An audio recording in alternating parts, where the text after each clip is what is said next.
Ili ya kuweza kuyazungumza machache, hususan kwa sababu sisi ni wapenda amani. Siasa zisitugawanye wala kitu chochote kisitugawanye. Kama wapenda amani tumekuja kwenu leo, tunaombeni mtupokee kwa mikono yote miwili. Unajua kila mtu una haki ya kumhukumu, kumuita jina lolote analojisikia. Maana kuna baadhi ya watu wanatuita sisi machawa, sawa? Lakini machawa sisi ambao mnapenda kutuita machawa, tunahitaji amani ndani ya taifa letu. Ndio maana tumekuja hapa leo na kampeni maalum ya kwenda kuelimisha vijana katika mikoa yote ya nchi yetu hii ya Tanzania, ambapo leo tutazungumza tu kwa uchache. Leo sitakuwa na mengi. Kikubwa siku ya leo tutawatajia akaunti namba zetu kwa wananchi wale wanaopenda amani, wafanya biashara na serikali pia mwenye uwezo wa kutuchangia kwa ajili ya kuzunguka mikoa. Kwanza ya mwanzo tunaanza na mikoa 15, baada ya hapo tutakuja kumalizia mikoa itakayobakia.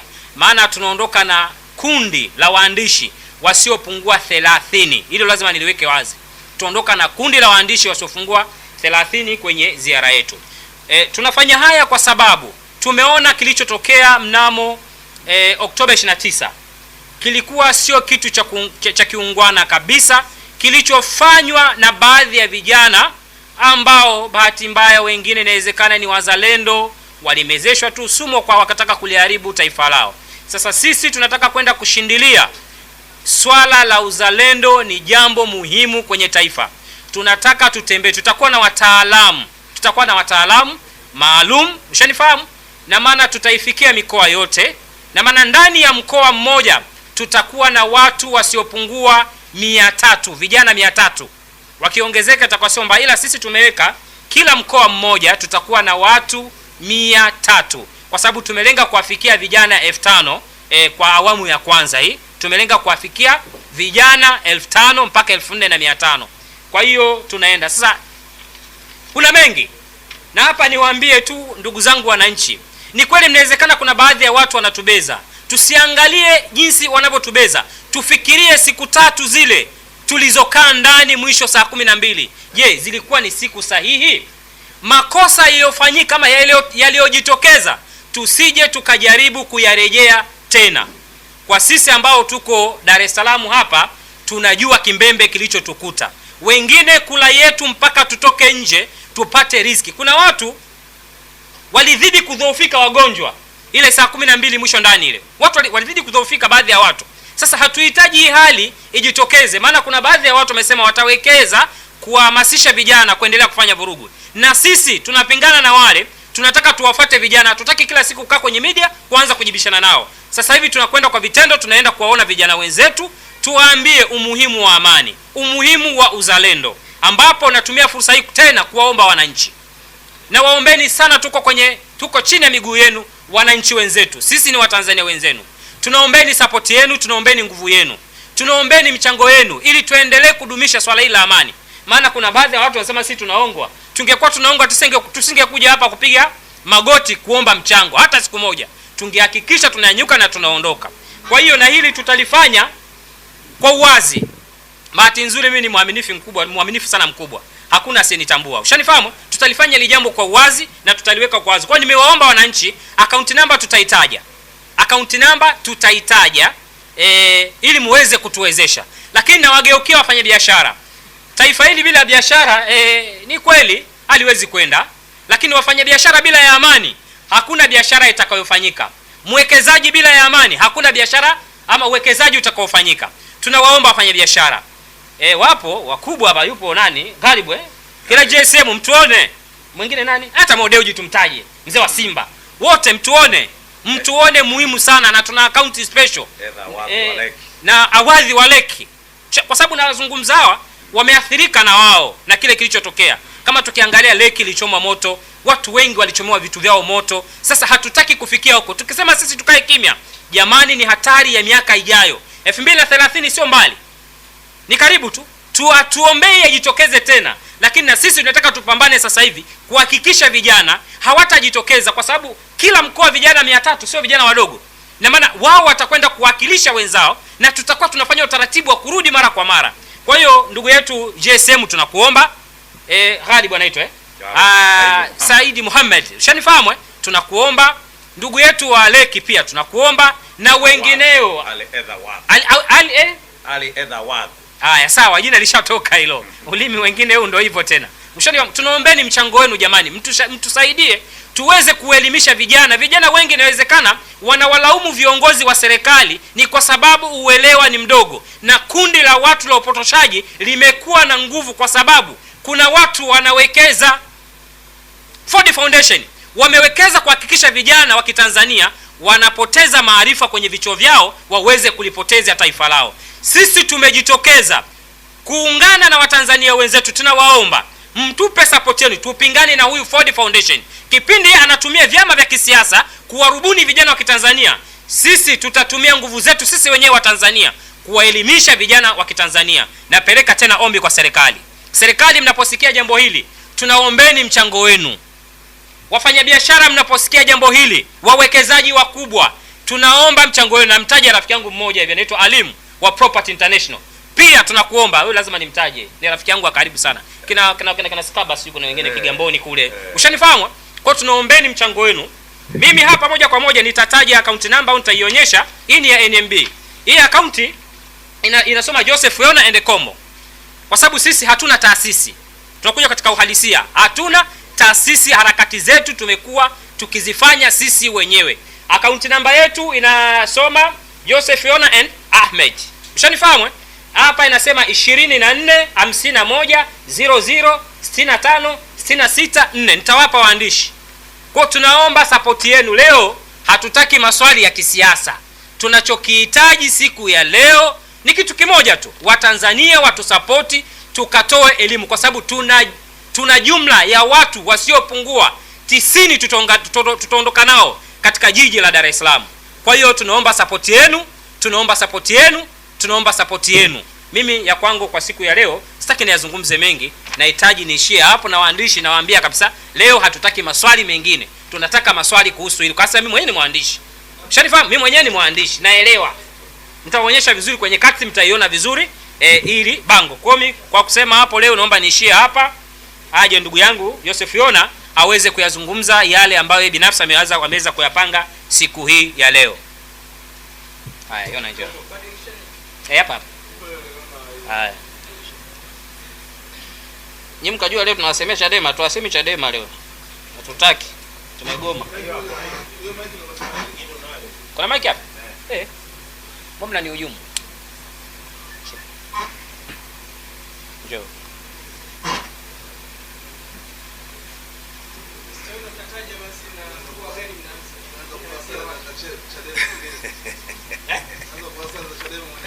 Hamna, nilikuwa shamba. Sasa nifanyeje?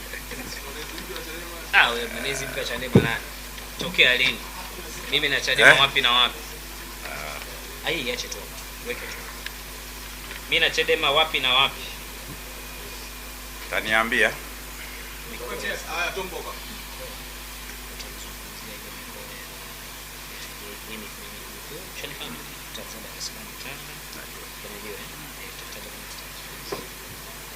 Kwa majina kila mtu ananifahamu, naitwa Joseph Yona wa Chalinze.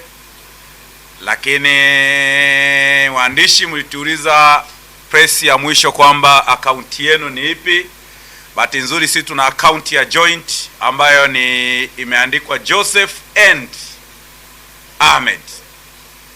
Kwa hiyo akaunti itatokeza Joseph and Ahmed ya NMB ambayo tutashare na ninyi, na mlikuwa mmeshashare muda sio mrefu. Lakini leo tumekuja kuzungumza na ninyi kuhusu masuala ya ziara yetu tu. Tuliwaambia kwamba nchi yetu imepita kwenye kipindi kifupi sana cha kamgogoro kalikotengenezwa na wanasiasa hawa uchwara. Sasa sisi tunahitaji kwenda kuzungumza na vijana, hasa kuwaonyesha fursa, na fursa mojawapo ni ninyi waandishi wa habari. Hii ni fursa hii. Kuna vijana hawajui kwamba unaweza ukaanzisha blog, ukaja hapa ukaenda kwa waziri ukapata shilingi 2000 ya kusaidia familia yako, ukaenda kwenye press ya serikali, ukaendesha huko ndani kuna followers wakakuingizia mia. Lazima vijana wajue namna ya kujitegemea. Kwa hiyo hicho ni cha kwanza, lakini cha pili, tunaenda huko mikoani kuonyesha fursa vijana ya huko kwenye halmashauri zetu zinatoa 10% zile 442 ambayo ni wakina mama, hata dini na vijana tu, hata wazazi wakina mama tunaenda kuzungumza nao namna njema ya kuitunza amani, kwa sababu tumeona Watanzania wengi wanatufuata inbox, wanatupongeza kwamba mnachokifanya ni jambo jema. Tumekaa siku 2 ndani, hebu sasa fikiria tukikaa kama Kongo itakuwaje? Kwa hiyo watu wengi huko mtaani wanasema tuendelee kuelimisha watu, na ndio maana tumekuja mbele yenu. Kama muhaini anachangiwa huko na wengine wanatengenezewa story wanachangiwa huko, sisi ni akina nani tusichangiwe? Sisi ni Watanzania wa kawaida ambao tumeanza harakati za kuzungumza na Watanzania kuanzia masuala mazima haya ya tarehe 29 Oktoba tumeyazungumza sana. Kwa hiyo sasa tunaenda kuelimisha mikoani. Mikoa ambayo tutaanza nayo, nafikiri waandishi wa habari mnahitaji kujua, kuna majiji kwa mfano Tanga, kuna majiji kwa mfano Dar es Salaam. Dar es Salaam tunaweza tukaigawa hata mara 3 kwa sababu Dar es Salaam pamoja na ujiji wake, lakini ni eneo nyeti sana katika nchi yetu. Kwa hiyo tunaweza tukaligawa hata mara 3: Kinondoni, Ilala na Temeke. Lakini vile vile kuna majiji kama Dodoma, kuna majiji kama Mwanza, kuna majiji ya Arusha, kuna jiji la Mbeya. Hayo ni majiji 6 plus Dar es Salaam tutaigawa mara 3. Lakini vile vile tutaenda kwenye baadhi ya manispaa, sehemu mikoa 15 ambayo tutaanza nayo ni kwa sababu ya unyeti wake. Kuna sehemu moja kule kanda ya Ziwa kule, mnajua Tarime kule, lazima twende tukazungumze na vijana wa Tarime. Ni sehemu nyeti nayo ambayo ni kanda maalum, lazima tukazungumze. Bahati nzuri mimi ni mtu wa huko, kwa hiyo nitaenda kuzungumza na vijana wa kanda ya Ziwa vizuri kabisa. Lengo letu kubwa ni kutoa hamasa kwa vijana waanze kuingia kwenye uchumi wao, ambayo uchumi mnaoona upo Tanzania. Dr. Samia Suluhu Hassan rais wetu anajitahidi sana kutoa fursa za vijana. Kwa hiyo lazima vijana wasidanganyike. Sasa vijana tunahitaji kuwaonyesha hizi fursa, na waziri wao wa vijana wamtumie namna gani. Bado tunafanya mawasiliano na waziri wa vijana, naamini muda sio mrefu tutakaa tutazungumza. Wakati tunaanza ziara tutakuwa tumezungumza naye, na yeye atatupa ni namna gani tunaweza tukafanya ili kuwasaidia vijana wa Kitanzania. Lakini tuna mradi wa BBT, kila mmoja anaufahamu. Tunahitaji kuhamasisha sio tu Dodoma, tunahitaji kuhamasisha. Kuna maeneo makubwa sana Chalinze kule, kuna maeneo Mkuranga, kuna maeneo mkoa wa Pwani makubwa ambayo yanakodishwa kwa shilingi 150. Tusaidie vijana wetu ili waachane na mambo haya kujiunga kwenye harakati za kuchafua taifa letu na kulichoma taifa letu na kuchoma biashara za wafanyabiashara. Na ndio maana leo tunakuja mbele ya wafanyabiashara wakubwa. Ndugu yetu Ali Edha Wadhi, unatusikia Leki? Hawa vijana lazima waelimishwe kwamba hizi biashara ni za Ali Edha, na tunaonyesha uzalendo wake Ali Edha, namna alivyoajiri vijana wa Kitanzania mpaka DRC Congo. Tunaenda kumuonyesha namna Ali Edha Wadhi ameajiri vijana wa Kitanzania mpaka Rwanda. Tena mwingine ni top ambaye ni Mchaga tu huko, ametolewa amepelekwa pale, ndio top ni kiongozi ambaye anaendesha Leki. Kwa hiyo tunaenda kuonyesha vijana kwamba wasitoe visingizio kwamba huyu ni tajiri, hii ni mali ya nani. Sio kila kiongozi ana mali. Mali ni za watu wa kawaida, Watanzania wa kawaida, wanafanya biashara za kawaida, wanafanikiwa. Leo ukipata let's say unauza mafuta lita 10,000, kila lita moja ni shilingi 100 kwa faida au 150. Kwa lita 10,000 ni shilingi milioni 1 profit kwa siku. Anashindwa nini kutajirika mtu kama huyo? Kwa hiyo lazima tuende tukaonyeshe vijana wa Kitanzania na Watanzania wa kawaida kwamba hizi biashara ni za Watanzania au wa kawaida. Kwa mfano magari ya Esther ni ya Joseph, kila mmoja anajua ni magari ya Joseph. Joseph upo, umeona vijana wanasingizia gari za kwako za Joseph, unakopa unahangaika na mikopo, lakini wanamsingizia kiongozi. Kwa hiyo haya ndio tunaenda kuyatoa kwa vijana huko mikoani na waandishi wa habari. Kundi la waandishi wa habari analijua ndugu yangu Kombo kwa sababu yeye ni mwandishi kidogo, mimi sio mwandishi sana. Kwa hiyo Kombo ataratibu swala la waandishi wa habari, kundi hilo. Lakini ndio maana tunawanyenyekea Watanzania leo, wafanyabiashara hao naonyesha na mimi akaunti namba ya NMB ambayo inasomeka 24 51 00 65 66 4. Jina lake ni Joseph and Ahmed Kombo Joseph Yona, ndio mimi. Naamini kila mmoja anaiona hii akaunti.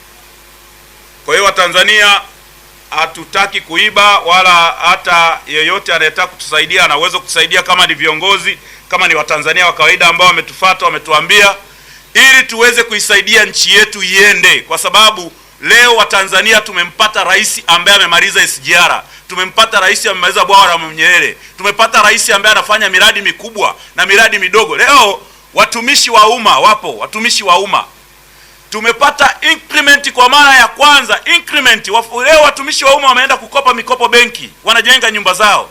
Tumekaa muda mrefu, watumishi wa umma wamekaa muda mrefu, rais amewalipa mshahara, amewaongezea increment, leo wameenda kukopa. Leo rais kama huyu, afu wahuni wachache wanatudanganya, wanamtaka rais gani? Haiwezekani. Ndio maana tunaenda kuwaambia Watanzania tuna rais ambaye anafanya kazi kwa ajili ya Watanzania na vijana. Lazima tumlinde na tuhakikishe tunalinda kazi zake. Hatuogopi sisi. Ndio maana tutapita kila sehemu na Kombo na tutasema. Ndio maana tumetaja account, anayeweza kuguswa atusaidie ili tuweze kuelimisha